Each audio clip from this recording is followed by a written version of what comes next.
ছোট পর্দার জনপ্রিয় অভিনেতা জিয়াউল ফারুক অপূর্ব সম্প্রতি মুক্তিপ্রাপ্ত স্পিন-অফ সিরিজ গোলাম মামুন-এ অভিনয় করেছেন নাম ভূমিকায়।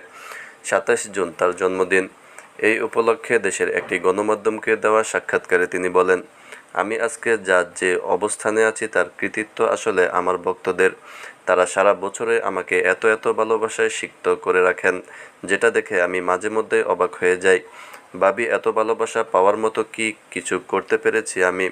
আর জন্মদিনে তো তারা আমাকে প্রতিবারই চমক দেন। এই ভালোবাসায় আসলে প্রতিদান হিসেবে কী দিতে হয় আমি জানি না।" অপূর্ব আরও বলেন, "মডেলিং থেকে অভিনয়ে এসেছিলাম, সেই থেকে কাজ করে যাচ্ছি। কিন্তু এখনও মনে হয় যে অনেক কিছু করা বাকি। যতক্ষণ সামর্থ্য আছে কেবল অভিনয়টাই করে যেতে চাই।" প্রসঙ্গত, গোলাম মামুন সিরিজের অপূর্বর বিপরীতে অভিনয় করেছেন সাবিলা নূর।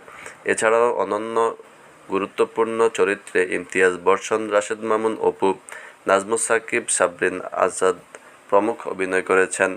এছাড়া এবারের ঈদে আরটিভিতে অপূর্ব অভিনীত ৩টি নাটক প্রচারিত হয়েছে।